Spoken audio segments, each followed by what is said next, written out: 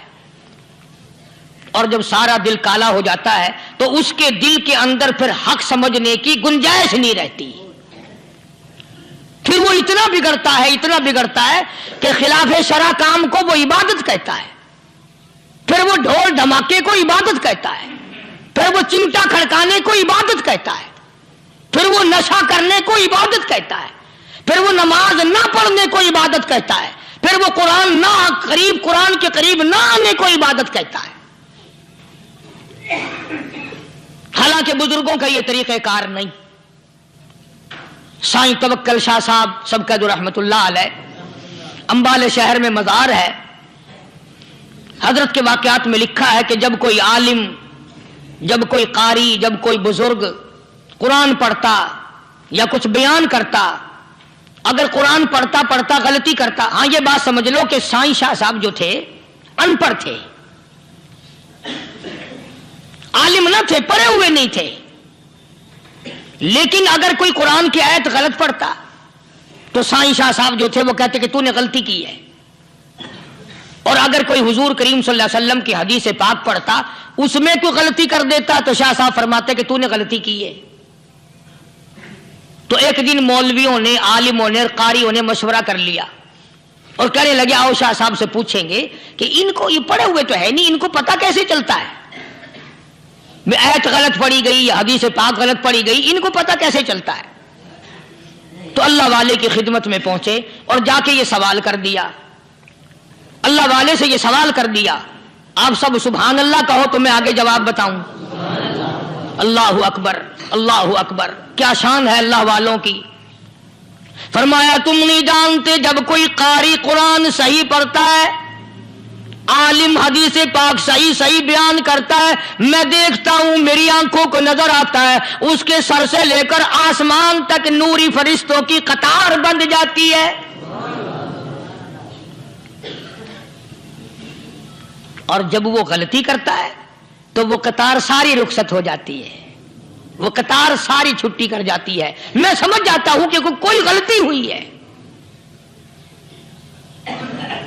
یہ ہے اللہ والوں کی باتیں جو ہم لوگوں کے کام آنے والی ہیں، جو ہمارے سوچ و بچار کی ہیں، جو ہمارے کرنے کی ہیں، کہ کتنے دن ان حضرات کو فاقے کرنے پڑے، مصیبت جھیلنی پڑی، پریشانی اٹھانی پڑی، تو پرواہ ہی نہیں کرتے تھے۔ مخلوق سے سوال کرنا ان حضرات کے یہاں بہت بری بات تھی، بلکہ نفحۃ الیمن ایک عربی کورس کی کتاب ہے، درس میں پڑھائی جاتی ہے عربی مدرسوں میں۔ ہم نے جب سبق پڑھتے تھے تو ایک واقعہ پڑھا تھا کہ کسی پہاڑ کی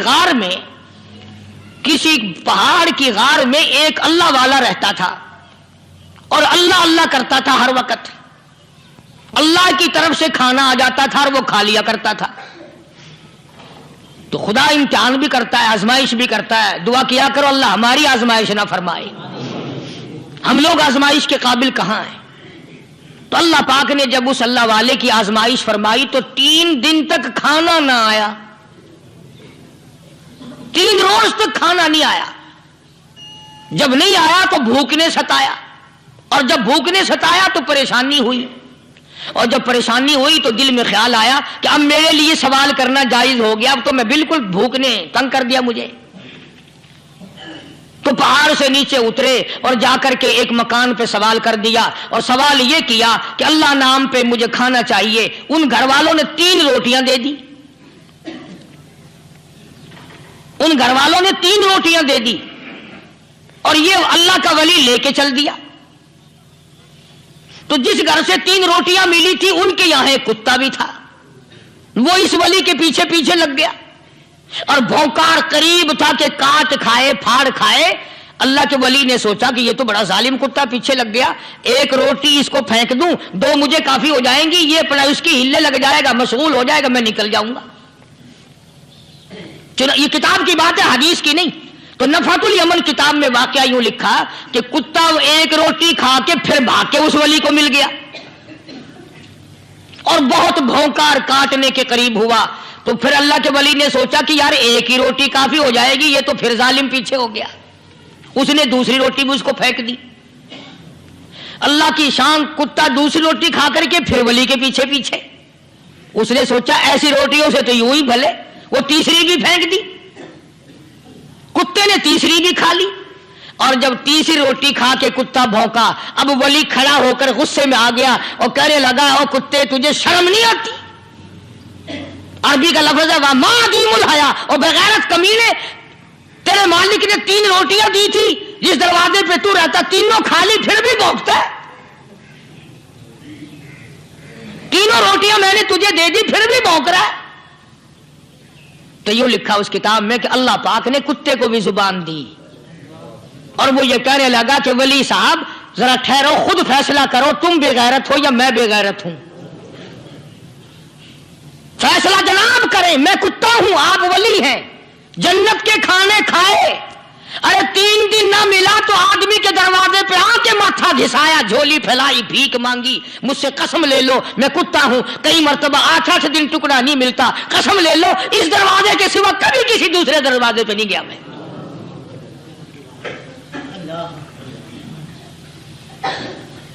تجربہ کر لو، 3 دن کتے کو ٹکڑا ڈالو، چوتھے دن دم ہلا کر تمہارے پاؤں میں لٹے گا۔ ساری عمر گزر گئی اس مالک کا دیا ہوا کھاتے ہوئے پیتے ہوئے، آج بھی تجھے اس مالک کا دروازہ سمجھ نہیں آیا۔ پانی وہ پلاتا والذی ہوا یطعمنی ویسقین وَإِذَا مَرِضْتُ فَهُوَ يَشْفِينِ،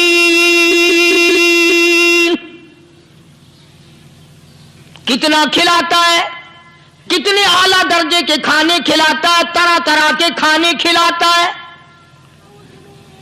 پالا اس نے، سنبھالا اس نے، زندگی اس نے دی، اولاد اس نے دی، خوبصورت بیوی اس نے دی، گھر آباد اس نے کیا، تھوڑی سی پریشانی آ گئی، اب جا کے قبر کے سامنے جھکا کھڑا ہے، اس مالک سے میرا کام نہیں چلا، او 4 گز زمین میں پڑنے والے، تو میری حاجت روائی کر دے۔